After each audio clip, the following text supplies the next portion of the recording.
வணக்கங்களை புரிவோம். இன்றைய சிந்தனைக்கு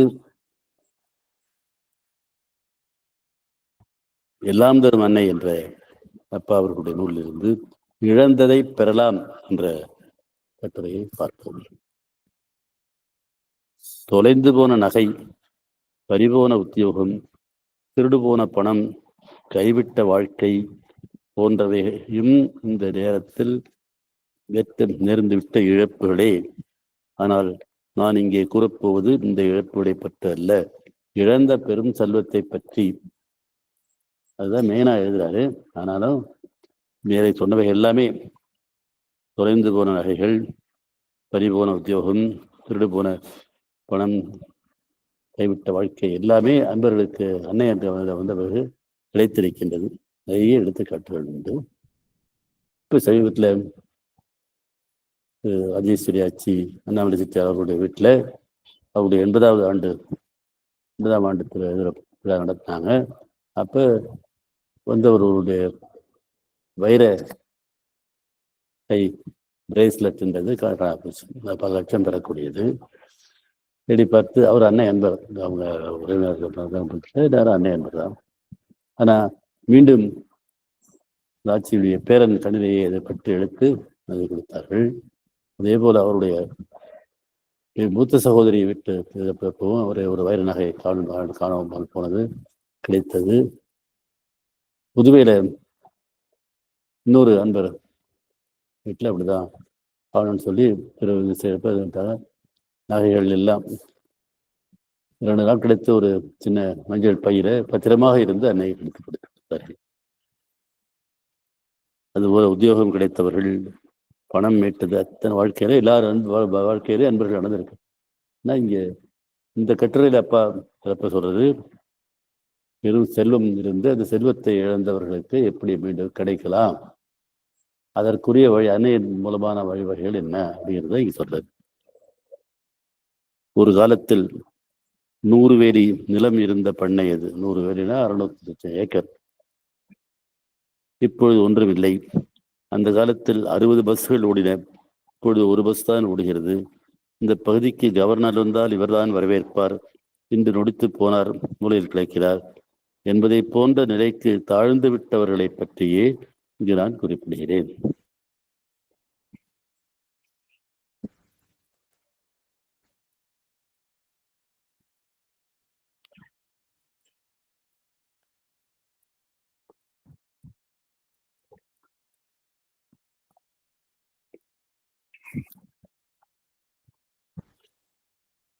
வாழ்க்கையில் வதிக்கப்பட்டவர்களும், உத்தியோகத்தை இழந்த அதிகாரிக்கும், பொருள்களை பறிகொடுத்தவர்களுக்கும், பதவியை இழந்த அரசியல்வாதிக்கும் கூட இனி நான் சொல்லப் போகும் கருத்துக்கள் எல்லாம் முழுமையாக பொருந்தும் என்றாலும், பெரும் செல்வத்தை இழந்து இன்று நிலைதாழ்ந்து வறுமையில் உழல்பவர்களையே மனத்தில் கொண்டு இதை எழுதுகிறேன். 30 வருஷம் வாழ்ந்தவர்களும் இல்லை, 30 வருஷம் கெட்டவர்களும் இல்லை அப்படின்னு ஒரு பழமொழி. செல்வம் சகடக்கால் போல் வரும் என்பது சொல்லுவார்கள். சகடம்ங்கிறது வண்டி சக்கரம். வண்டி சக்கரத்தினுடைய பகுதிகள் உருளும் பொழுது மேல் பகுதியும் கீழ்ப்பகுதி, ஒரு பகுதி மேல் பகுதியாகிறது, கீழே பகுதி திருப்பி உருட்டி வருவதுங்கிறது இயல்பு. அதனால செல்வம் அது போல மாறும் அப்படின்னு சொல்லுவாங்க.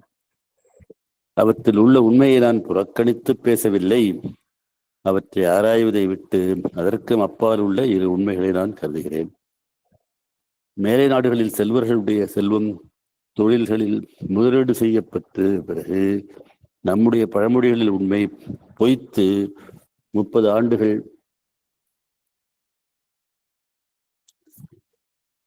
70 ஆண்டுகள் 130 ஆண்டுகள் என்ற நிலைகளில் தொடர்ந்து அந்த தொழில் நிறுவனங்கள் ஆள்போல் தழைத்து செல்வ நிலையையும் பரமடங்காக பெருக்கி வளமாக வளர்ந்து கொண்டு வருகின்றன. இங்கேயும் அப்படித்தான்.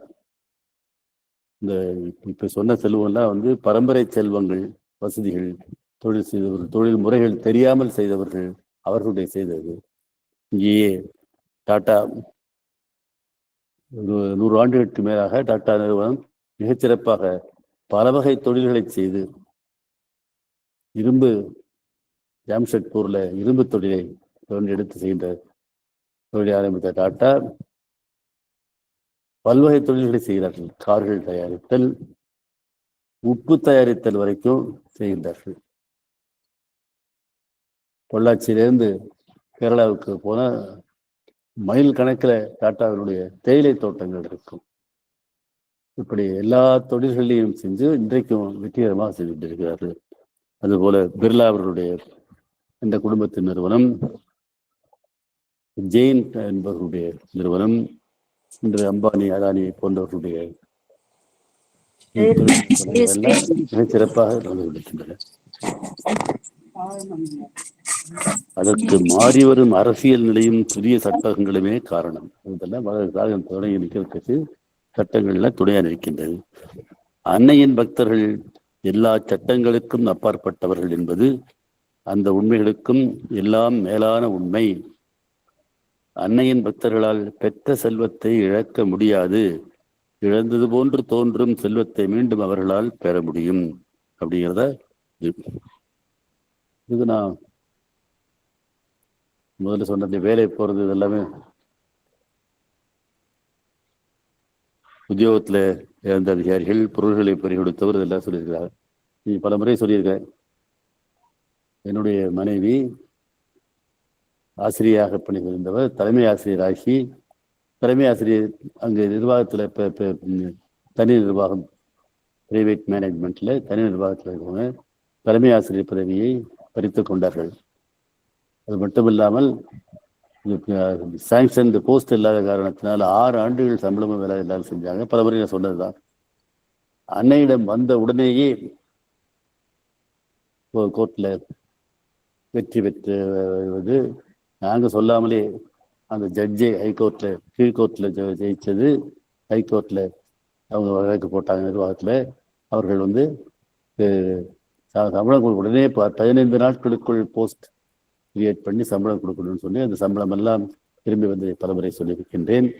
பின் அவர்கள் இந்த 6 ஆண்டுகளில் அந்த பள்ளியின் ரிசல்ட் எல்லாம் கீழே போனதுனால நிர்வாகமே மீண்டும் தலைமை ஆசிரியராக பதவியில் நிறுத்தி 3 ஆண்டுகள் மீண்டும் தலைமையாக பதிவு செய்து ஓய்வு பெற்றதை நான் சொல்லியிருக்கிறாரு. அது அன்னைகிட்ட வந்த பிறகு கரெக்டாக அன்னைகிட்ட வந்த பிறகு இதெல்லாம் நடந்தது.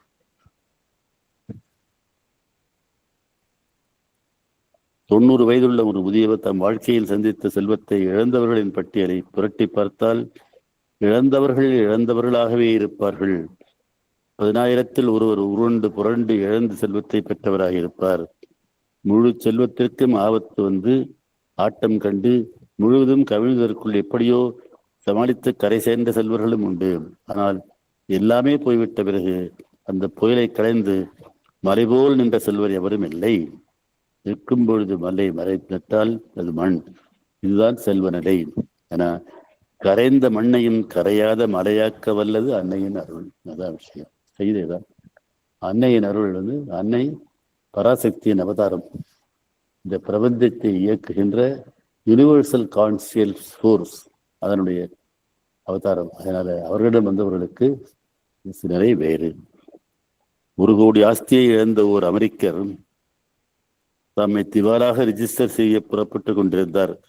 அப்பொழுது அவருடைய நண்பரான ஒரு அன்னையின் பக்தர் அவரை தடுத்து நிறுத்தி அன்னையை பிரார்த்தனை செய்து கொண்டால் இழந்து செல்வம் 2 மடங்காக பெருகும் என்று கூற மாஜி கோடீஸ்வரர் மனமிகிழ்ந்து அன்னையிடம் தொடர்ந்து வேண்டுதல் செய்ய ஓராண்டுக்குள் அவர் இழந்ததை பெற்று அடுத்த ஆண்டு 2.5 கோடி லாபம் ஈட்டி நான் கொட்டியதை அடிக்கடி கட்டுரைகளில் எழுதியுள்ளேன். உங்களுக்கு தெரியும், அப்பா மூலமா அன்னையிட்ட வந்த அமெரிக்கர்கள் இன்றும் கேரி ஜேக்கப் நிர்வாகவியல் பற்றி அப்பாவின் கருத்துக்களை புத்தகமாக எழுதிய கேரி ஜேக்கப் மதர் சர்வீஸ் சொசைட்டியினுடைய வைஸ் பிரசிடென்ட் இன்னைக்கு இருக்கிறாரு. அவர்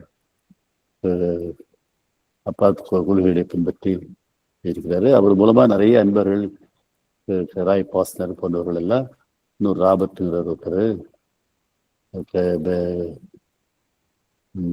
ரிஷிசிருங்கர் ராபர்ட்னு அப்பா கட்ட இருக்கிற அவர் போன்ற இடமெல்லாம் மழை பெய்யும். அது போன்றவர்கள் எல்லாம் அன்னைக்கு வந்திருக்காங்க. மூலமாக வரவழைந்திருக்கின்றார்கள். அன்னையை ஏற்றுக்கொண்டவர்கள் அவர்கள் இழந்து செல்வம் எத்தனை பெரியதாக இருந்தாலும் எத்தனை காலம் கடந்து போயிருந்தாலும் அதை மீண்டும் பெறக்கூடிய வாய்ப்பை பெறுகின்றார்கள். சரி, அதுக்கு என்ன வழி? இழந்து போனது பிறகு அதுக்கு அடிப்படையா என்ன வேணும்? அவர்களுக்கு அடிப்படையாக தேவைப்படுவது நம்பிக்கை. நம்பிக்கை பல வகைகளிலும் பல அளவுகளில் இருக்கும். நோய் தீர்கின்றது, பரீட்சை பாஸ் ஆகின்றது, வேலை கிடைக்கின்றது என்பதால் 20 ஆண்டுகளுக்கு முன்னால் நான் இழந்த செல்வத்தை மீண்டும் பெறுவேன் என்பதை என்னால் நம்ப முடியவில்லை என்று நினைப்பது இயல்பு. அந்த நினைப்பு உள்ளவர்களுக்கு இந்த கட்டுரை பயன்படாது. இது ரொம்ப முக்கியமானது. பல முறை நம்ம சொன்னதா. அடிப்படையில நம்பிக்கை இருக்க வேண்டும். நம்பிக்கைக்கு பொதுவாக அப்பா என்ன உதாரணங்கள் தேவையில்லாத நம்பிக்கை வேணும்னு அப்பா சொல்லுவான். ஆனா அன்னை அன்பர்களுக்கு அப்பா நிறைய எழுதியிருக்கிறாரு. நம்ம வாழ்க்கையில் இந்த மையத்தின் மூலமே அன்னை செயல்படுவதை நம்ம பார்த்திருக்கின்றோம். 30 ஆண்டுகளுக்கு 33வது ஆண்டு ஆகஸ்ட் 16 வந்தால் நம்ம மையம் தொடங்கி 3 ஆண்டுகள் முடிவடைகின்றது. அன்னை இந்த ஐயா அன்பர்களே எல்லாம் மிக சிறப்பாக இருக்கிறார், பலமுறை சொல்லியிருக்கிறார். அதனால அந்த அடிப்படையில நான் தவிர்க்க சளைக்க முடியாத நம்பிக்கை வேணும். அதுதான் முக்கியம், ஃபெய்த் என்று சொல்லப்படுது. அதனால அந்த நம்பிக்கை முக்கியம். அதான் ஃபர்ஸ்ட் கண்டிஷன். அன்னையை பழிக்கணும்னா நம்பிக்கை வேணும். சந்தேகம் வந்தாக்க செய்ய முடியாது. நீண்ட காலத்துக்கு முன்னால் பெரும் செல்வம் கற்பூரமாக கரைந்து போனது. அதை மீண்டும் பெற வேண்டும் என்று எண்ணும் ஒருவருக்கு அன்னையிடம் உண்மையான நம்பிக்கை ஏற்பட வேண்டியது அவசியம். அன்னைக்கு செய்யும் பிரார்த்தனையால் இழந்ததை நிச்சயம் பெறுவோம் என்ற அசைக்க முடியாத நம்பிக்கை கொள்ள வேண்டியது அவசியம். அத்தகையவர்களுக்கு இதில் சொல்லப்படும் கருத்துக்கள் மிகவும் உதவும். ஒரு வகையில் சொல்ல போனால் நான் தெரிவிக்கும் கருத்துக்கள் எல்லாம் வெறும் கருவிகள் தான். நம்பிக்கை மட்டுமே சக்தியுடையது. கருவிகள் துணைக்கு வரும், வழிகாட்டும், ஒளியூட்டும், அவ்வளவுதான். அதனால அடிப்படை பேசிஸ், அஸ்திவாரம், கட்டட 3 மாடியோ 4 மாடியோ அதற்கு மேல் உள்ள கட்டடம் நிற்பதற்கு அஸ்திவாரம் தேவை, வலுவாக வலிமையாக இருக்க வேண்டும் என்பது போல அன்னையின் கருத்துக்கள், அன்னையின் சக்தி செயல்படுவதற்கு நம்பிக்கை அஸ்திவாரமாக அமைய வேண்டும். அன்னை எல்லாவற்றையும் ஆள்கின்ற, முறை செய்கின்ற சக்தி எப்படிப்பட்டது ஏன் அமைந்தது எனில் அன்னையின் ஒளிப்பொறி மனித இதயத்தில் தங்கியவுடன் அது அவனுடைய வாழ்க்கையை முழுவதும் பரவி தன் ஆதிக்கத்திற்குள் கொண்டு வர முயல்கின்றது. ஸ்ரீ அரவிந்தரின் யோகம் பூர்ண யோகம், வாழ்வை ஏற்றுக்கொள்கின்ற யோகம், வாழ்வணக்கம் யோகம், ஆல் யாகும் யோகா. இது நம்ம பலமுறை திருப்பி பேசினதுதான். அரவிந்தர் அவதாரத்திற்கு முன்பு அரவிந்தர் அன்னைய முன்பு யோகம் என்பது வாழ்வை விலக்கி செய்யப்படுவதாக, வாழ்வை விட்டு செல்வதாக அமைந்தது. மண், பெண், பொன் 3ஐயும் விலக்கி அந்த காலத்தில் காற்றுக்கு சென்றார்கள். இந்த காலத்திற்கு காற்றில் செல்லவில்லை என்றாலும் வீட்டிலிருந்து செய்தாலும் கூட எல்லாவற்றையும் விலக்கி செய்கிற யோகமாக தான் இருந்தது. அரவிந்தர் தான் வாழ்வனைத்து யோகம். பணம் என்பது தெய்வீக சக்தி, அது அசுர சக்திகள் கையில் இருக்கின்றது. அதை மீட்டெடுத்து தெய்வீக காரியங்களுக்கு பயன்படுத்த வேண்டும் என்று பணத்திற்கும் முக்கிய இடத்தை பகவான் தான் கொடுத்தார்.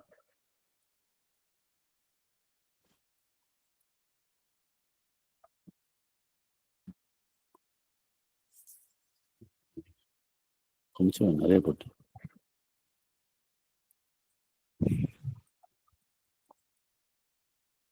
பூர்ண யோகம் வாழ்க்கையை ஏற்றுக்கொள்கின்றது. ஒளி, அன்னையினுடைய ஒளி அவனுடைய ஆத்மாவை ஆட்கொண்டதைப் போல அவனுடைய வாழ்க்கையையும் ஆட்கொள்கின்றது. மேலும் ஒளிக்கு முக்காலமும், இறந்த காலம், நிகழ்காலம், எதிர்காலமும் கட்டுப்பட்டது. மனித மனம் நிகழ்காலத்தில் செயல்படுகின்றது. கடந்த காலத்தை மனித மனம் நினைவுபடுத்திக் கொள்ளத்தான் முடியும். எதிர்காலத்தை கற்பனை தான் செய்ய முடியும். அவனுடைய மனத்தால் நிகழ்காலத்தை மட்டுமே கட்டி ஆட முடியும். ஆனால் அன்னையின் ஒளி 3 காலங்களையும் கட்டி ஆடுகின்றது. அதன் திறன் இயல்பாக அமைந்தது.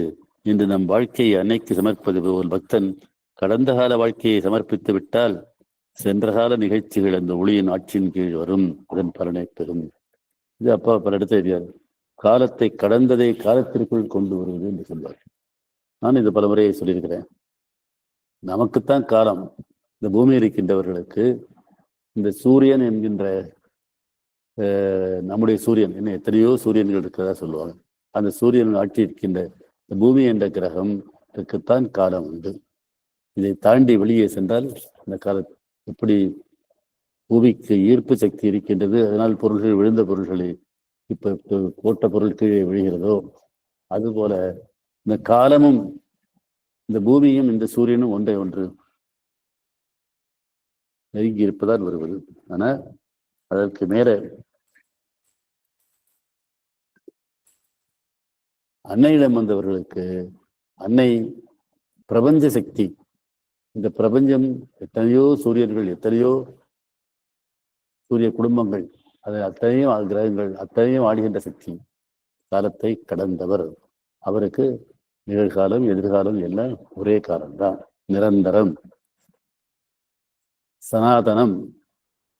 சனாதனம்ங்கிறது என்னன்னு புரிஞ்சுக்காம நிறைய பேர் அதை பற்றி சிறப்பாகவோ தாழ்வாகவோ பேசுகின்ற காலமாக இப்போ இருக்கின்றது. Eternal, eternity. நான் சொன்ன மாதிரி கொஞ்சம் அறிவுபூர்வமாக சிந்திச்சு பாருங்க. இந்த பூமியில இன்னைக்கு இப்போ இந்த நேரத்தில் இங்கே வந்து பகல் 11 மணி, அமெரிக்காவில் இரவு, இன்னொரு நாளில் மாலை நேரம். இப்படி ஒவ்வொரு நாட்டிலையும் ஒவ்வொரு மாதிரி இருக்குது. இதுக்கு காரணம் நாம் இந்த பூமி இந்த சூரியனை தன்னைத்தானே சுற்றி கொள்வதாலும் இந்த சூரியனை சுற்றி வருவதாலும் வருகின்ற நிகழ்ச்சி. இதை விட்டு வெளியே போயினதும் அது மாறிப்போகுது. அதனால காலத்தை அன்னைக்கு காலமில்லை. அதே மாதிரி இந்த கடந்த கால சமர்ப்பணம், பாஸ்ட் கான்சக்ரேஷன், அப்ப அவர் பொறுத்துறாரு. ஏன்னா நம்ம வாழ்க்கையில நாம் செய்த காரியங்கள் எல்லாம் நம்மை பாதிக்கும். நம்முடைய மனப்பாங்குகள் எல்லாம் நம்ம பாதிக்கும். நம்முடைய கடந்த காலம் அதான் கர்மா. அந்த கர்மத்தையும் அன்னை மாற்றுவார்கள். ஆனா அந்த நம்ம செஞ்சதை நம்ம சரின்னு ஞாபகப்படுத்திட்டு இருந்தோம்னா அன்னையால் ஒன்றும் செய்ய முடியாது. அதனாலதான் கடந்த கால சமர்ப்பணத்தை பத்தி அப்பா நிறைய கட்டுரைகள் பாஸ்ட் கான்ஃபிகரேஷனை பத்தி எழுதியிருக்கிறாங்க. அதனால அந்த அன்னையிடம் ஒப்படைத்து விட்டால், கடந்த கால வாழ்க்கையும் சமர்ப்பித்து விட்டால், சென்ற கால நிகழ்ச்சிகள் அந்த ஒளியின் ஆட்சியின் கீழ் வரும், அதன் பலனை பெறும். அதனால கடந்த நம்முடைய நிகழ்ச்சிகளினுடைய பலன், கர்மாவின் பலன், நிகழ்ச்சியினுடைய பலன் தான் கர்மா. கர்மாங்கிறது செயல். அத்தனை ஆக்ஷன் ரியாக்ஷன், ஒவ்வொரு செயலுக்கும் எதிர் விளைவு, எதிர் செயல் உண்டு. அதுதான் நம்மளை பாதிக்கிறது. அத அன்னை காலத்தை கடந்தவர் என்பதனால் அவரிடம் நாம் கர்மாவை, நம்முடைய கடந்த காலத்தை சமர்ப்பணம் செய்தால் அதை மாற்றுகிறார். அன்னையின் ஒளியும் ஒரு பிரச்சனையும் சந்தித்து விட்டால் அந்த பிரச்சனை தீருகின்றது. கடந்த கால பிரச்சனை என்று தீர வேண்டுமானால் அன்னையின் ஒளியும் அந்த பிரச்சனையின் கூறுகளும் இன்று சந்திப்பதற்கு நம்மாலானவற்றையெல்லாம் முயன்று செய்ய வேண்டும். இதுவே முறை. முறையை முழுதும் விளக்கும் முன் செல்வம் எப்படி இழக்கப்பட்டது என்ற, எந்த முறையில் இழக்கப்பட்டது என்று நோக்குவாங்க. இது முக்கியம். ஆனா இது பலமுறை திருப்பி திருப்பி சொல்றதுதான். அரவிந்த யோகத்தின் அடிப்படை செய்தி திருவுருமாற்றம், டிரான்ஸ்ஃபர்மேஷன். மனிதன் தெய்வமாக மாற வேண்டும். அதற்குள்ள மனிதனுக்குள்ளேயே சிறந்த மனிதனாக, குறைகள் இல்லாத மனிதனாக மாறணும். அப்ப அதையெல்லாம் சமர்ப்பணம் செய்யணும். அதனால இப்ப செல்வத்தை, இழந்த செல்வத்தை பெறணும்னா இந்த இழப்புக்கு காரணமா இருந்ததெல்லாம் மாற்றி, இந்த காரணமான குணங்களை எல்லாம் நாம் மாற்றிக்கொண்டாக வேண்டும். அதைத்தான் இப்ப எழுத போறேன்.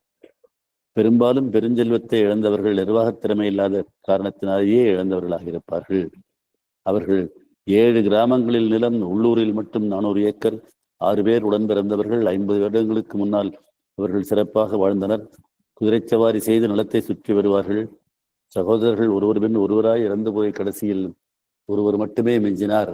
அவர் காலம் வரையில் சொத்து அப்படியே இருந்தது. அவரும் போய் சேர்ந்தார். அவர் போய் சேர்ந்த கொஞ்ச காலத்திற்குள் சொத்து முழுவதும் போய்விட்டது என்று 1000 ஏக்கர் நிலத்தை கட்டியாண்ட ஒரு குடும்பத்தை பற்றி என்னிடம் ஒருவர் சொன்னார். நிறைய இருக்கு. கிராமங்கள்ல பெரிய பண்ணை, சின்ன பண்ணை எல்லாம் சொல்லுவாங்க. திருவாரூர்ல வடபாதி மங்கலம்ங்கிற ஊர்ல தியாகராஜ மகன் இருந்தாரு. அது 2000 வேலின்னு சொல்லுவாங்க. 2000 வேலின்னாக்க 12,000 மேல கிட்டத்தட்ட 15,000 ஏக்கர். ஒரு வேலிங்கிறது 6 2 3 ஏக்கர் அப்படி இருந்தவங்க. அவங்களெல்லாம் அது மாதிரி இதெல்லாம் இருந்திருக்காங்க. பெரிய செல்வத்தோடு பெரிய நிர்வாகமும் சேர்ந்திருக்கின்றது. அடுத்த தலைமுறைக்கு சொத்து மாறும் பொழுது நிர்வாகத் திறமை உள்ளவர் ஒருவர் இல்லை என்றாலும், அப்படி ஒருவர் இறந்து அவருக்கு மற்றவர்கள் கட்டுப்படவில்லை என்றாலும் அந்த செல்வம் சிதறி சீருகின்றது. என்னுடைய தாய்வழி தந்தை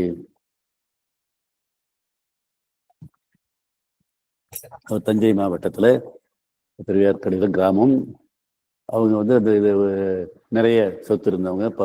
அந்த தெருவில் அந்த 3 பங்காளிகள் வீடே 3 தெருவினுடைய பாதியை அடைத்து கொண்டிருக்கும் வீடு.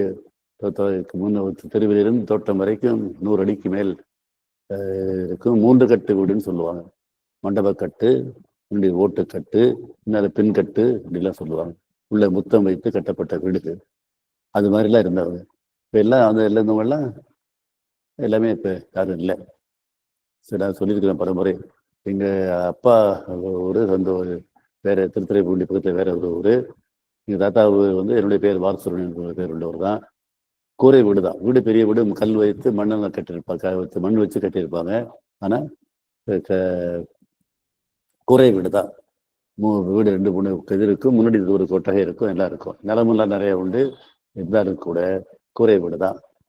இயற்கையாக எங்களுடைய மாமா அத்தை வீட்டுக்காரர் ஒருவர் செய்வார்.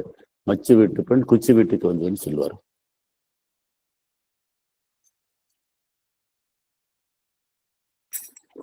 ஆனா துரதிருஷ்டவசமாக இந்த என்னுடைய தாய் மாமாக்கள் யாருமே வந்து எல்லாம் இருந்தாங்க, எல்லாம் இருந்தாங்க, பிள்ளைகள் தான் இருக்கிறாங்க.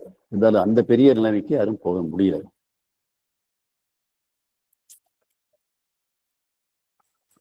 இதுதான் இந்த காலத்தின் நிர்வாகம். இந்த நிலத்தெல்லாம் கொஞ்சம் கொஞ்சமா விற்று வீணாக்கி விட்டார்கள். அடுத்த தலைமுறைக்கு சொத்து மாறும் பொழுது நிர்வாகத் திறமை உள்ளவர் ஒருவர் இல்லை என்றாலும், அப்படி ஒருவர் இருந்து அவருக்கு மற்றவர்கள் கட்டுப்படவில்லை என்றாலும் அந்த செல்வம் சிதறி சீரழிந்து போகிறது. திறமை உள்ளவர்கள் நிர்வாகத்தில் கவனத்தை செலுத்தாமல், இது அடுத்தது ஆடம்பர பொழுதுபோக்கு. பணம் வந்ததும் திளைத்த தெரியும் பொழுதும் சொத்துக்கள் அழிந்து போவதுண்டு. சூதும் சீட்டு விளையாடுறது, சீட்டில் நிறைய காசு இழந்தவங்க உண்டு. ஒரு குதிரை பந்தயம், சென்னை குதிரை பந்தயத்துக்காக சென்னைக்கு போறது. ஒரு விலை மாதிரை சுற்றி வண்டாக அறைந்தவர்கள், மதுக்கடலில் மூழ்கி குளித்தவர்கள், குடியில வீணா போறவங்க, வீண் பெருமைக்காக தானத்தை அள்ளி வீசியவர்கள், தம்மை மிஞ்சியவர் எவருமில்லை என்று கர்வம் கொண்டு எல்லோரையும் பகைத்து கொண்டவர்கள்,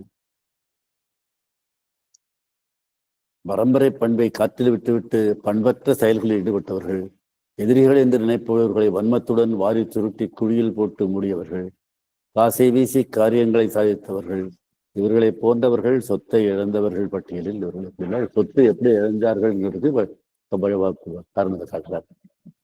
இந்த பட்டியலை பூர்த்தி செய்வதற்கு முன்னால் நான் சொல்ல விரும்புகின்ற 1-2 இதுதான். சொத்து அழிந்ததற்கு ஒரு காரியம் அல்லது பல காரியங்கள் அடிப்படையாக இருக்கும். இந்த ஒவ்வொரு காரியத்திற்கும் அடிப்படையில் ஒரு மனப்பான்மை, ஆட்டிடியூடு உண்டு. அந்த மனப்போக்கு அல்லது குணம் அல்லது சுபாவம் இன்றும் அவர்களிடம் இருக்கும். அதான் முதல்ல 2 சொன்னார். நம்பிக்கை வேணும்னு சொன்னாரு. இழந்த சொத்தை மீட்கிறதுக்கு. இப்ப அந்த சொத்தை மீட்கிறதுக்கு 2வது வேண்டியது அவருடைய அந்த அழிவுக்கு, இழப்புக்கு மூல காரணமாக இருந்த மனப்பான்மை மாற வேண்டும். அதாவது குணம், சுபாவம், தன்மைகளை தெரிந்து கொண்டு தெரிந்த பின்னர் அந்த மனப்போக்கை மாற்றிக்கொள்ள முன்வர வேண்டும். அதுதான் திருவுரு மாற்றம். அதுதான் முக்கியம். அதாவது தன் குறைகளை புரிந்து கொண்டு அதை அன்னைக்கு சமர்ப்பித்து, அதுவும் நான் பலமுறை சொல்லியிருக்கிறது. மனித சுபாவம் நாய்வால் போல என்று சொல்லியிருக்கோம்.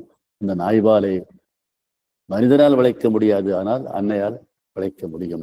அன்னைக்கு சமர்ப்பணம் செய்தால் அன்னை பிரார்த்தனையும் சமர்ப்பணம் பற்றி நம்ம 3-4 வாரம் நம்ம புத்தகத்தை பேசணும். அது சமர்ப்பணம் மாற்றும். முதலாவதாக நம்பிக்கை, 2வதாக சொத்தை இழப்பதற்கு காரணமான குணத்தையும் மாற்றிக்கொள்ள தயாராக இருக்கும் மனநிலையும் ஏற்பட்டு விட்டால் பக்தனின் பங்கு பெரும்பாலும் முடிந்துவிட்டது. இழந்ததை பெறுவதற்குரியது ஒண்ணு அன்னையின் மேலே அசைக்க முடியாத நம்பிக்கை. நான் சொன்ன மாதிரி அந்த வாழ்வில் இந்த அப்பா எழுத்துக்கள் புஸ்தகங்கள் எல்லாமே அன்னையிடம் மாற்றம் அடைந்தவர்களே எண்ணித்தவர்களே சொல்லியிருக்கிறாங்க. நான் சொல்ற மாதிரி நம்ம மையத்தின் மூலமே வளர்ந்தவர்கள் நிறைய இருக்கிறாங்க. அப்பவே பங்கு நம்பிக்கையும் இரண்டாவதாக அந்த சொத்து போனதற்கு காரணமாக இருந்த குணத்தை மாற்றிக்கொள்ள முன் வர வேண்டும். பக்தனின் பங்கு பெரும்பாலும் முடிந்துவிட்டது, நம்பிக்கையே போதுமானது.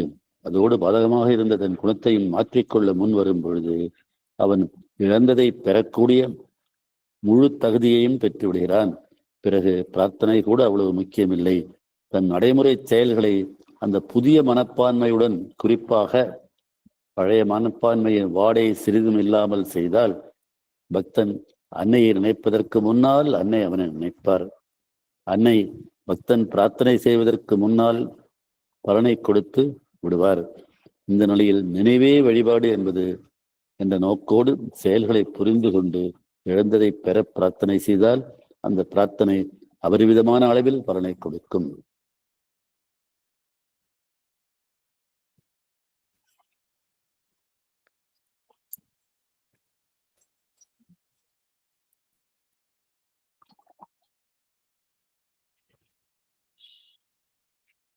சொத்தை இழந்தவர்கள் பெரும்பாலோர் இதற்கு இசைய மாட்டார்கள், மாறுறதுக்கு விரும்ப மாட்டாங்க. அதான் விஷயம். அவர்கள் பிடிவாதக்காரர்களாகவும் தம்முடைய குணம், சுபாவம், பழக்க வழக்கங்களை முக்கியமாக நினைப்பவர்களாகவும் இருப்பார்கள். தான் செய்யறதா சரி அப்படின்னு நினைக்கிற அறியாமையின் அகந்தையும் அறியாமையும் எதையும் விட்டு கொடுக்கக்கூடிய தாராள நோக்குடையவர்களாகவும் இருக்க மாட்டார்கள். அவர்களை மாற்றுவது நம் குறிக்கோள் இல்லை.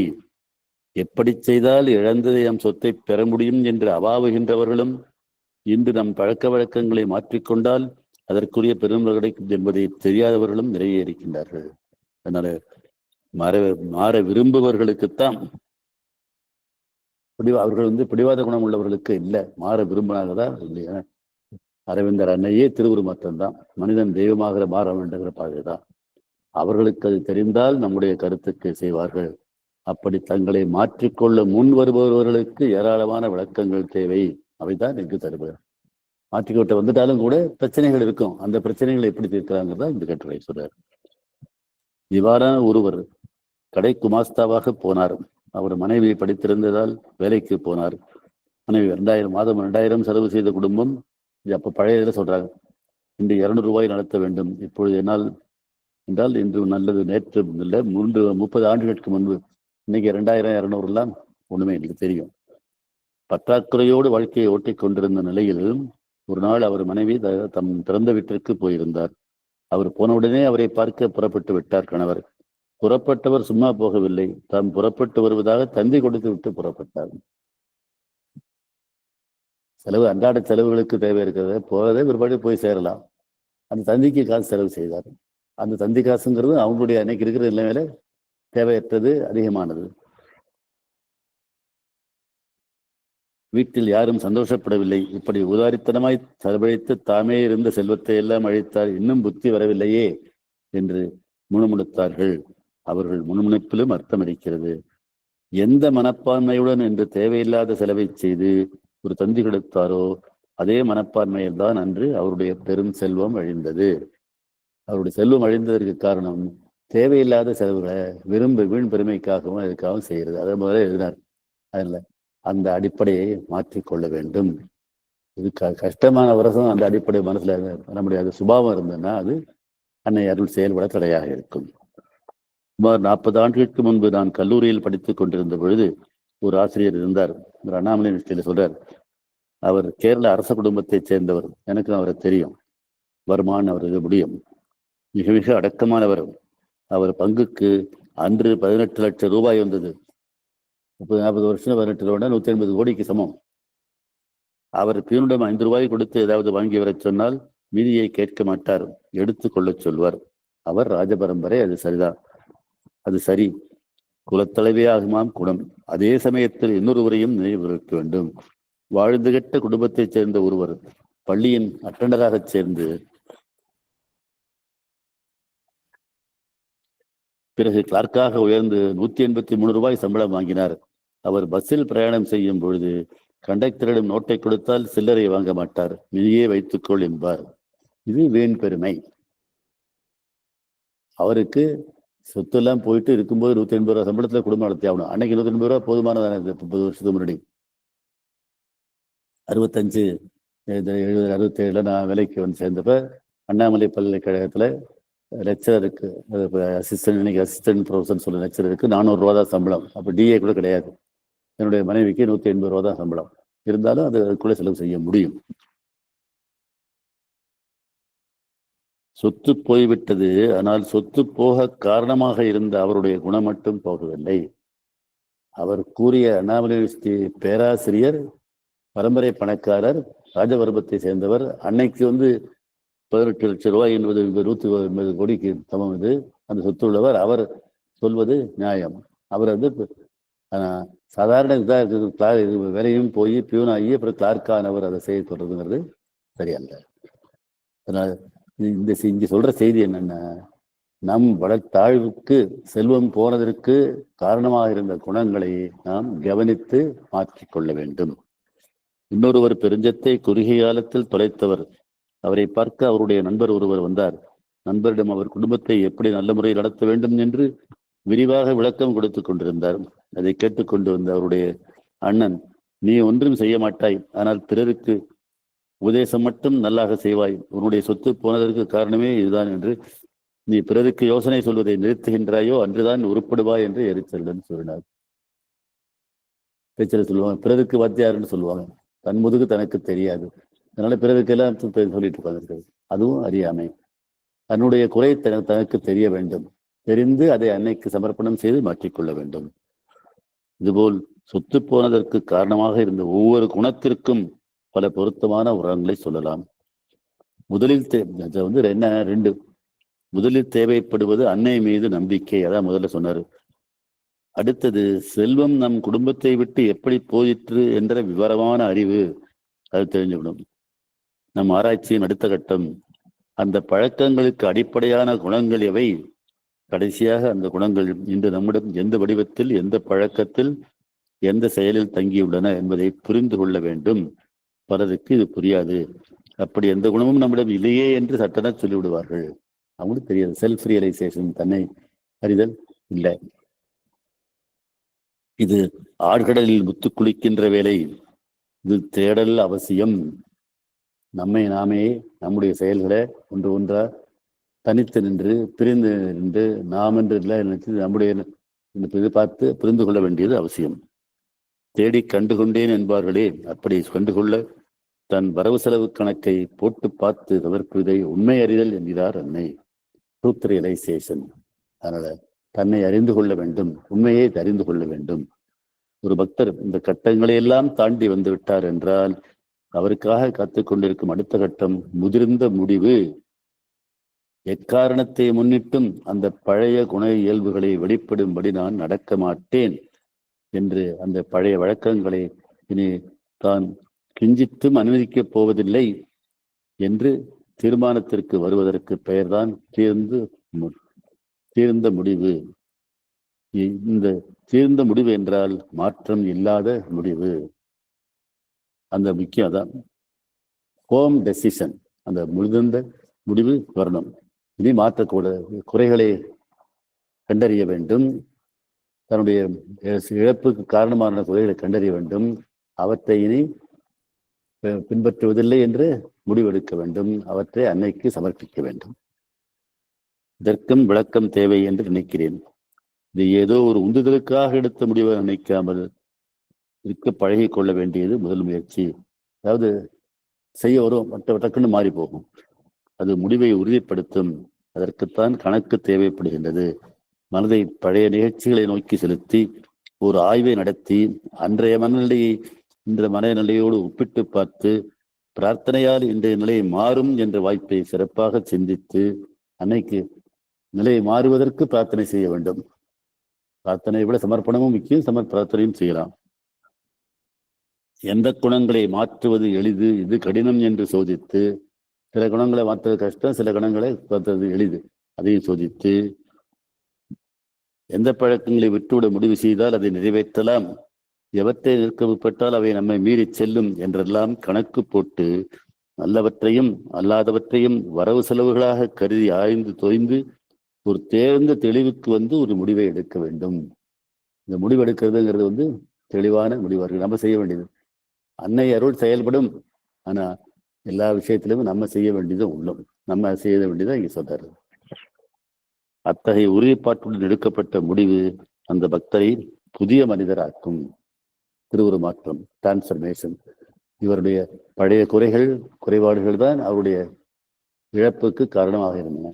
இன்றைய தன்னைத்தானே ஆராய்ந்து தன் குறைகளை தெரிந்து அவற்றை அன்னையிடம் எடுத்த முடிவு அன்னை அருளோடு மாற்றிக்கொள்ள செய்த முடிவு அவரை புதிய மனிதராக்கும். அவர் திருவுருமாறி புதிய மனிதராக இருப்பார். அந்த முடிவை ஏற்றுக்கொண்டவுடன் புத்துணர்வும் புது பொலிவும் தெம்பும் இதுவரை இல்லாத தெளிவும் தைரியமும் எதிர்காலத்தை விடியலாக்குகின்ற நம்பிக்கை ஒளியும் நெஞ்சில் ஊடுருவி ஜீவனில் புகுந்து அவருக்கு ஒரு புனர்ஜென்மத்தை கொடுக்கும். அன்னைகிட்ட வர்றதே ஒரு புனர்ஜென்மம் தான். அன்னையை நான் அடிக்கடி சொல்லிட்டு இருக்கிறேன். அன்னையிடம் வரும் முன் கிமு போல அன்னைக்கு முன் அன்னைக்கு பின் என்பதை ஒவ்வொரு அன்னைகிட்ட அவங்க எல்லாருமே நினைச்சு பார்க்கணும். அது முக்கியமா இந்த செல்வம் இதெல்லாம் பார்க்கறத விட குணங்களை பார்க்கறது தான் ரொம்ப முக்கியமான விஷயம். பழக்க வழக்கங்கள்ல பார்க்கறது தான் முக்கியம்.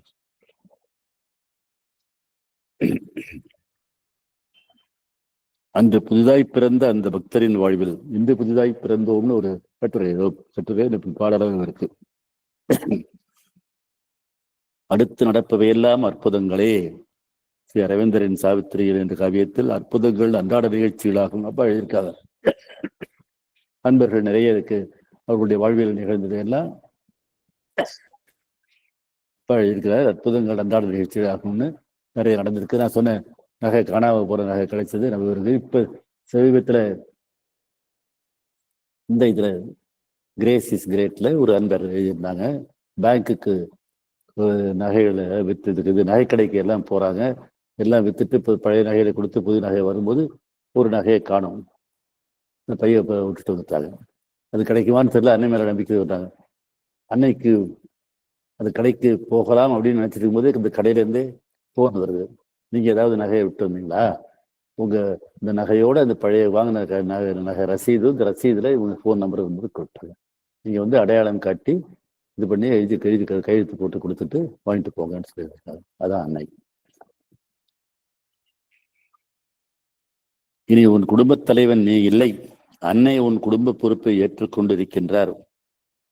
உன் நம்பிக்கையாலும் உன் குணங்களை மாற்றிக்கொள்ள நீ செய்த முடிவாலும் அந்த முடிவின் முழுமையாலும் நீ பவித்திரம் அடைந்து விட்டாய். அதன் மூலம் உன் வாழ்வை நீ அன்னைக்கு சமர்ப்பணம் செய்து விட்டாய். அன்னை அணி உன்னை முறை செய்தும் வகை செய்தும் வழி நடத்துவார். இதுதான் முக்கியம். இனிமே இந்த குடும்பத்தை பொறுப்பு அன்னைக்கு தான், எனக்கு இல்லை. அன்னைகிட்ட படிச்சுட்டேன். அன்னை என்னென்ன செய்யணும்னு நினைக்கிறாரோ அதெல்லாம் செஞ்சுட்டு இருக்கிறேன். என்னை என்னுடைய குறைகளை நான் மாற்றிக்கொண்டிருக்கிறேன் என்று அன்னைகிட்ட கொடுத்தாக அன்னை வழி கொடுத்துவார். அன்னைக்கு ஒன்று பிறந்ததே பார்த்தோம், பிரார்த்தனையும் சமர்ப்பணம் பார்த்தோம். திருமணம் செய்வதை அன்னைகிட்ட திருமணத்துக்கு வருவதாக இருந்தால் அன்னை கொடுக்கறத பூரா ஏற்றுக்கணும். ஒருவர் அன்னை திருமணம் வேண்டாம் என்று நினைத்தால் அதையும் ஏற்றுக்கொள்ள தயாராக இருக்கணுங்கிறத பிரார்த்தனையும் சமர்ப்பணங்கிறது உள்ள நம்ம பார்த்தோம். அதாவது அது போன்ற தகுதி உள்ளவர்களுக்கு தான் அந்த முடிவை எப்ப அன்னை எடுப்பார். அப்படி இல்லாதவர்களுக்கு திருமணத்திற்குரிய திருமணம் நடக்க அன்னை உதவி செய்வார். உன்னை முறை செய்தும் வகை செய்தும் வழிநடத்துவார். மாற்றமும் ஏற்றமும் பெற்ற மனத்தில் நம்பிக்கை பிறந்து பெருகிக் கொண்டே இருக்கும்.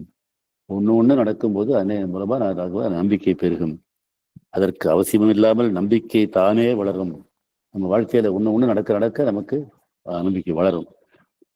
ஆழ்ந்த அமைதி நமக்கு நிழல் கொடுக்கும். என்ன நடக்கிறது என்பது அறிவுக்கு புலப்படாமல் இருக்கும், ஆனால் ஜீவனுக்கு புலப்படும். புற நிகழ்ச்சிகள் நமக்கு புரியவும் செய்யலாம், புரியாமலும் போகலாம்.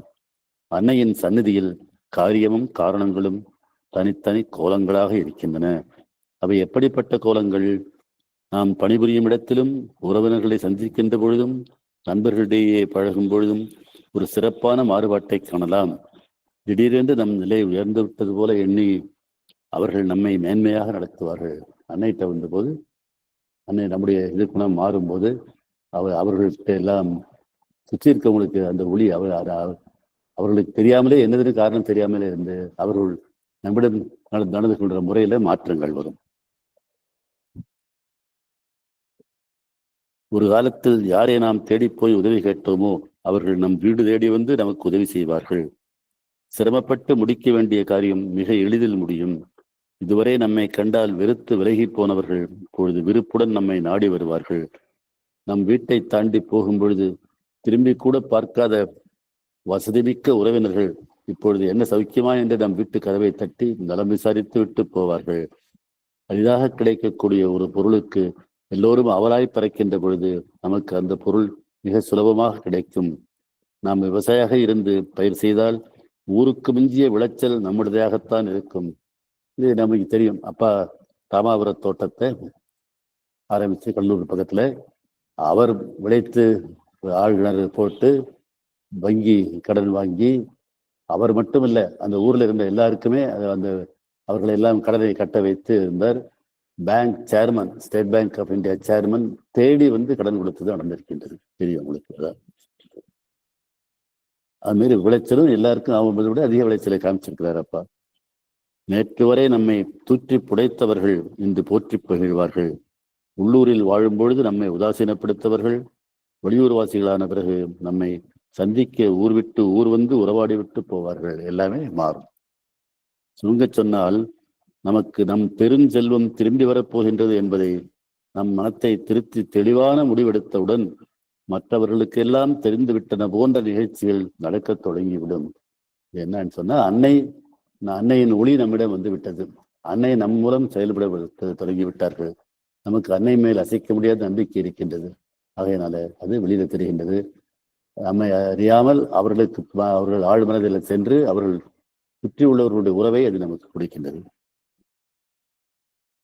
அதாவது நாம் எடுத்த முடிவை அன்னை ஏற்றுக்கொண்டார், ஆசீர்வாதம் செய்துவிட்டார், முடிவு நிறைவு பெறும், பரிபூர்ணமாக பூர்த்தியாகும் என்பதற்கு கீழ்கண்டவை சிறப்பான அறிகுறிகள்.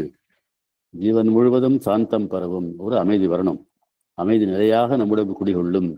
ஏற்பட்ட நம்பிக்கை காரணம் புரியாத அளவுக்கு வளரும். மனம் மகிழ்ச்சியாக இருக்கும். மனம் எப்பொழுதும் மகிழ்ச்சியாக. அன்னை ஆனந்தமயி, ஆனந்த வடிவமானவர்கள். அதனால அதான் வேண்டும்.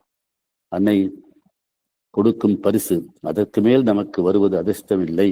அதிர்ஷ்டமே நாம் புரிந்து கொண்டு இருப்பது அளவோடு வரக்கூடியது. அது நமக்கு அன்னை கொடுக்கும் பரிசு. அது அளவற்றது. அது வெள்ளமாக பெருகி வழியும். அது எப்படி ஆனாலும் நமக்கு இப்பொழுது வருவது நாம் ஏற்கனவே இழந்ததை விட பெரியது. அது ஒப்பிட முடியாத அளவுக்கு மிக பெரியதாக இருக்கும். அதிர்ஷ்டம் என்பது வாழ்க்கை கொடுப்பது. நீ இப்பொழுது பெற்றிருப்பது அன்னை. உன் வாழ்க்கையின் பொறுப்பை ஏற்றுக்கொண்டு அவர் தம் கையால் உனக்கு வழங்கிய பெருங்கொடை. அதிர்ஷ்டத்தின் கை பெரியது, ஆனால் அதற்கு ஒரு கைதான் உண்டு. அன்னைக்கு 1000 கைகள். உன்னை சந்திக்கும் ஒவ்வொரு நபரின் மூலமாகவும் நிகழ்ச்சியின் மூலமாகவும் உனக்கு இடையராது அன்னை வாரி வழங்கி கொண்டே இருப்பார். அப்ப அதிர்ஷ்டம்ங்கிற ஒரு நூலை எழுதியிருக்காங்க. அதில் அதிர்ஷ்டம் என்கின்ற ஒரு பெரிய கட்டுரை இருக்கின்றது. இறுதியாக ஒன்று, இது செல்வத்தை பற்றிய கட்டுரை என்றாலும் இதில் கூறியுள்ள கருத்துக்கள் அனைத்துக்கும் உத்தியோகம், பதவி, வாழ்க்கை ஆகியவற்றில் ஏற்படும் எல்லா பிரச்சனைகளுக்கும் பொருந்தக்கூடியவை. அதனால முக்கியம் அதான், அசைக்க முடியாத நம்பிக்கை வர வேண்டும். நம்முடைய பிரச்சனைகளுக்கு காரணமான குணங்களை மாற்றிக்கொள்ள முடிவெடுத்து அதை அன்னையின் வரலோடு மாற்றிக்கொள்ள வேண்டும். அதற்கு பிறகு நம் வாழ்க்கை அன்னையின் ஒளி செயல்பட தொடங்கி கட்டுப்படும். இழந்த செல்வத்தை பெறுவோம். அதே போல இழந்த வேலையோ மற்ற எல்லாமே மாற்றம் அடையும். பெரு மாற்றம் நம் வாழ்க்கையில் நடக்கும். நம்முடைய வாழ்வு சிறப்புடையதாக அமையும். நான் சொல்ல வேண்டியதில்லை, எல்லாத்துலேயுமே இதுதான் நம்ம வாழ்க்கையில் நடக்கிறது. அது வெற்றி அடையும்.